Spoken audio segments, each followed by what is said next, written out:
Բարի գալուստ։ Դե մենք բոլորս գիտենք, որ ընկերները կարևոր են, բայց այսօր մեր քննարկելիք աղբյուրը մի շատ անհանգստացնող հարց է բարձրացնում։ Մի հարց, որը կարծում եմ շատերս մեզ տվել ենք։ Այո, ինչ անել, եթե քո ամենամոտ ընկերները գուցե առանց դա գիտակցելու քեզ դեպի սխալ ուղղություն են տանում, ու ամենավատն այն է, որ դու կարող ես դրա մեջ լինել հենց հիմա ու չնկատել։ Այսօր մենք խորանալու ենք քրիստոնեական ընկերության թեմայի մեջ, հիմնվելով մի շատ ազդեցիկ ելույթի վրա, որը քեզ համար վերլուծել ենք։ Մեր նպատակն է միասին բացահայտել այդ թաքնված վտանգներն ու գտնել, այսպես ասած, իսկական ընկերության բանաձևը։ Իսկապես, շատ կարևոր թեմա է,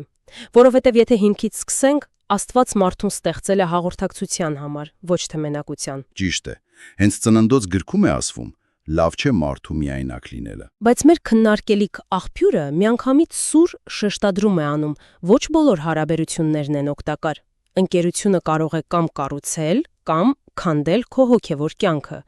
եւ մենք կփորձենք հասկանալ ինչպես տարբերել մեկը մյուսից։ Դե ինչ, եկեք սա բացենք։ Ամեն ինչ սկսվում է Պողոս առաքյալի Կորինթացիներին ուղղված նամակի մի շատ ուղիղ ու խիստ նախազգուշացումից։ Չար ընկերակցությունները ապականում են բարի սովորությունները։ Այո,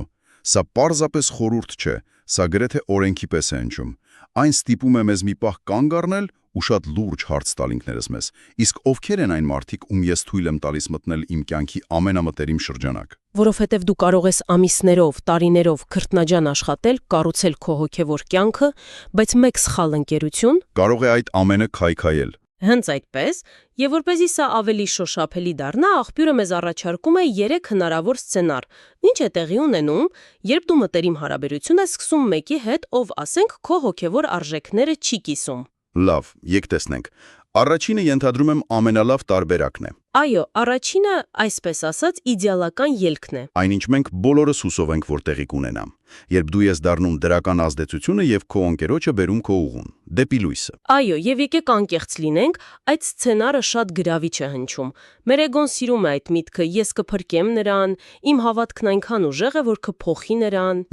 Բայց խոսնակը զգուշացնում է, որ դա պահանջում է հոգևոր հասունության եւ ուժի այնպիսի մակարդակ, որը մեզանից շատերը պարզապես գերագնահատում են։ Իրականում դա ավելի շատ բացառություն է, քան կանոն։ Այսինքն մենք մտնում ենք այդ իրավիճակի մեջ, մտածելով, թե մենք ենք փրկարարը, բայց իրականում մենք ենք խեղդվողը։ Շատ հաճախ, այո։ Սա մեզ բերում է երրորդ ամենաակնհայտ վտանգավոր ճանապարհին, երբ դու ամբողջությամբ քաշվում ես նրա աշխարհ, նրա արժեքների մեջ, այնինչ կառուցել էիր, փլուզվում է։ Սա սև ու սպիտակ իրավիճակ է։ Դու կամ հաղթում ես, կամ պարտվում։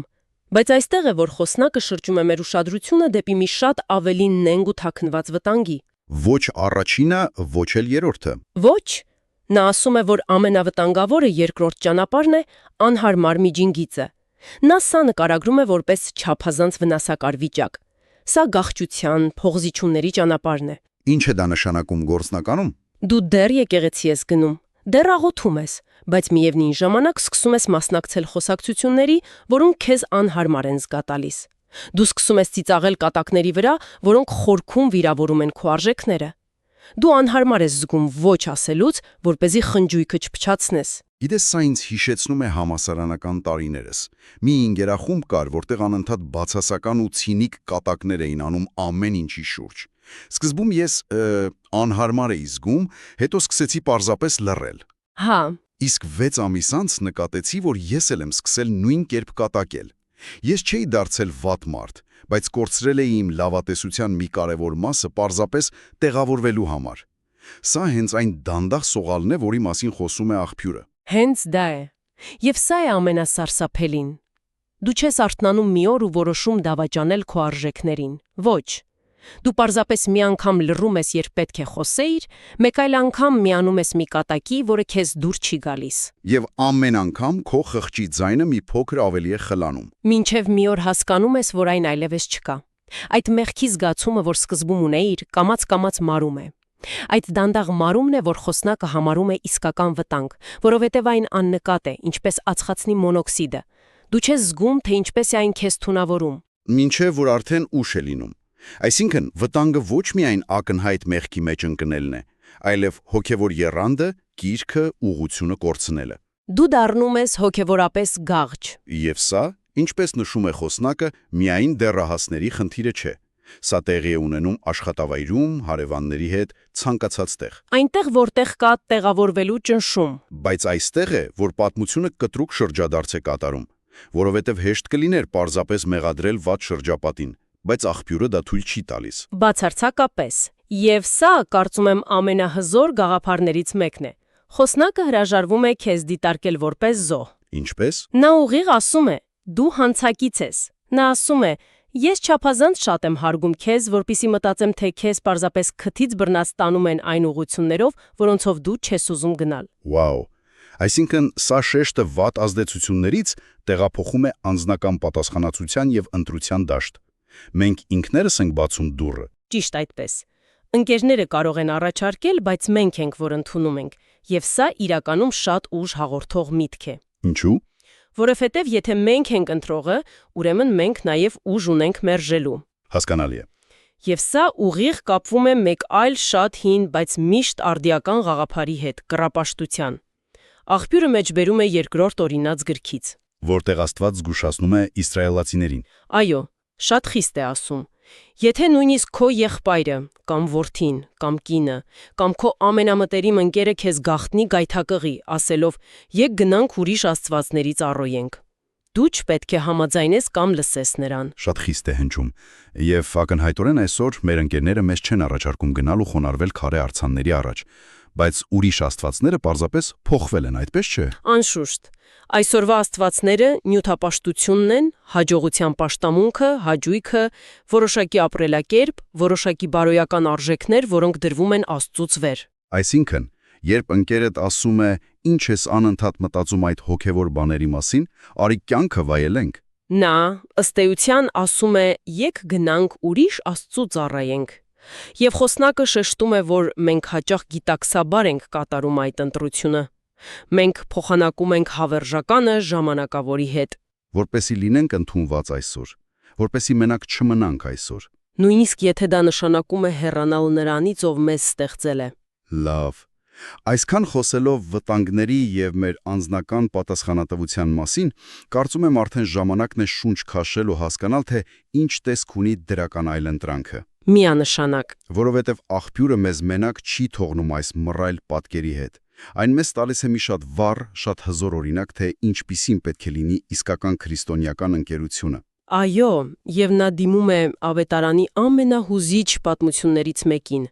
անդամալույցի եւ նրա 4 ընկերների պատմությանը։ Հիանալի օրինակ է։ Այո, որովհետև այն ցույց է տալիս, որ իսկական քրիստոսակենտրոն ընկերությունը շատ ավելին է, քան պարզապես միասին լավ ժամանակ անցկացնելը կամ բարի լինելը։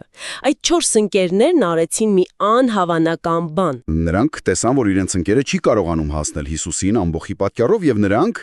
բառացիորեն քանդեցին տանիքը։ Քանդեցին տանիքը, որպեսզի նրան իջեցնեն Հիսուսի ոտքերի մոտ։ Սա արդեն պարզապես ընկերություն չէ, սա արդեն առաքելություն է։ Ճիշտ այդպես։ Նրանք անznազոհ էին, նվիրված եւ այնքան վստահ, որ իրենց ընկերոջ միակ իրական կարիքը Հիսուսի մոտ լինելն է, որ պատրաստ էին գնալ ծայրահեղ քայլերի։ Սա է քրիստոսակենտրոն հարաբերությունների էությունը։ Դրանք քեզ տանում են դեպի Քրիստոսով։ Ու այստեղ մի կարևոր միտք կա, որ երբեմն դու ես այն ընկերը, որը քանդում է տանիքը, իսկ երբեմն դու ես այն մարդը, ով պարկած է մահճակալին, հոգևորապես անդամալույց եւ կարիք ունես, որ քեզ տանեն։ Եվ այդ տանելը, այդ ճանապարհը պահանջում է մի բան, որը մեր օրերում շատ հազվադեպ է դարձել՝ դաժան ազնվություն։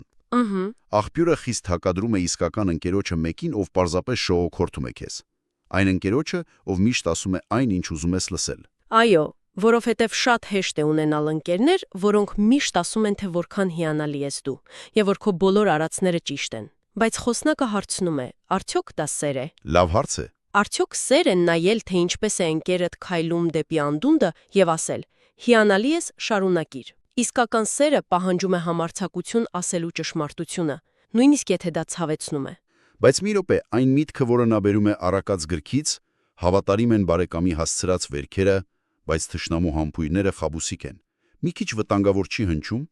որտեղ է սահմանը ազնիվ քննադատության եւ պարզապես դաժանության միջև։ Շատ կարևոր հարց է, եւ դա է ամբողջ բանալին։ Տարբերությունը մոտիվացիայի մեջ է։ Այսինքն, Հավատարիմ վերքը հասցվում է ոչ թե քեզ նվաստացնելու կամ քո սխալը մատնանշելու համար, այլ չես վերականգնելու։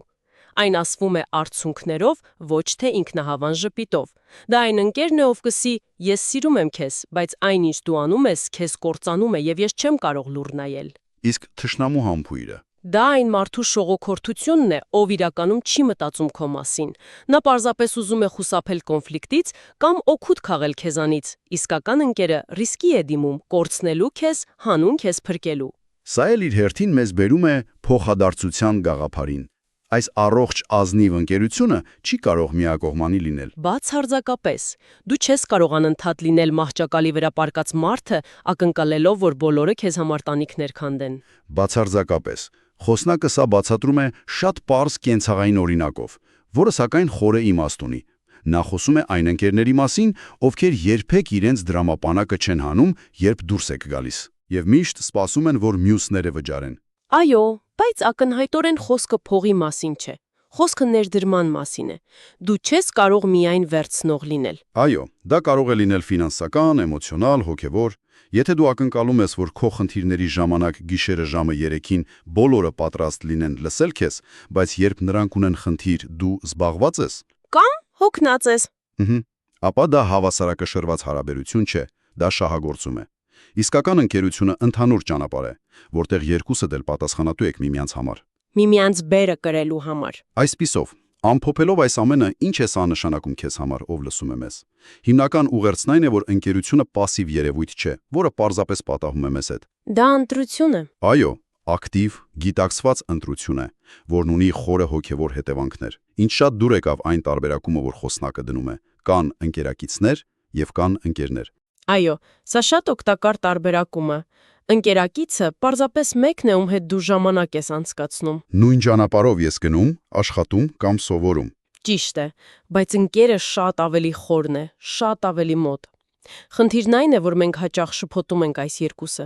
Մենք մեր ամենախորը գաղտնիքները բացում ենք պարզապես ընկերակիցների առաջ, ովքեր չունեն ոչ հավատարմությունը, ոչ էլ հոգևոր հասունությունը դրանք պահպանելու համար։ Ուրեմն խորհուրդն այն է, որ պետք է իմաստուն լինել։ Տարբերակել, ով է քո կյանքում պարզապես ուղեկից, եւ ով է այն մարդը, ում հետ դու կարող ես հոգևոր դաշինք կնքել, եւ գիտակցաբար ներդրում կատարել հենց այդ հարաբերություններում։ Ճիշտ այդպես։ Սա կոչ է վերագնահատելու մեր հարաբերությունները ոչ թե նրանով, թե որքանով են դրանք մեզ հարմարավետ կամ ուրախ զգալ տալիս այդ պահին, Այլ թե ուր են դրանք մեզ տանում։ այո, ուր են դրանք մեզ տանում երկարաժամկետ հեռանկարում, դեպի Աստված, թե Աստծուց հեռու։ Պատասխանը միշտ չէ, որ հաճելի է, բայց այն կենսականորեն կարևոր է։ Եվ ի վերջո խոսնակը մեզ թողնում է Սուրբ Հիերոդիմոսի մի իսկապես մտորելու տեղիք տվող գրեթե անհանգստացնող միտք։ Ընկերությունը, որը կարող է ավարտվել, երբեք իրական չի եղել։ Սա իսկապես մարտահրավեր նետող գաղափար է։ Սկզբում կարող ես նույնիսկ վիճել դրա հետ։ Այո, իհարկե։ Բայց եթե խորանանք, այն ստիպում է քեզ նայել սեփական ընկերական հարաբերություններին, անցյալի եւ ներկայի, եւ շատ անկեղծ հարց տալ. արդյոք դրանք կառուցված էին մի բանի վրա, որը կարող էր դիմանալ ամեն ինչին։ Ինչպես անդամալույցի ընկերների դեպքում։ Հենց այդպես։ Եթե ընկերությունն իսկապես հիմնված է անձնազոհ սիրո եւ ընդհանուր հավատքի վրա, ապա տեսականորեն չկա մի բան, որը չի կարող հաղթահարվել։ Բայց եթե այն հիմնված էր ընդհանուր հետաքրքրությունների, հարմարավետության կամ փոխադարձ օգտի վրա, Ապա երբ այդ բաները վերանում են, ընկերությունն էլ է վերանում։ այո, սա մի հարց է, որը մեզ մարտահրավեր է նետում մտածելու, ինչի վրա ենք մենք կառուցում մեր ամենամտերիմ կապերը եւ արդյոք դրանք ունեն այն հիմքը, որը կդիմանա կյանքի փոթորիկներին։ Սա մի բան է, որի շուրջ իսկապես արժե խորել։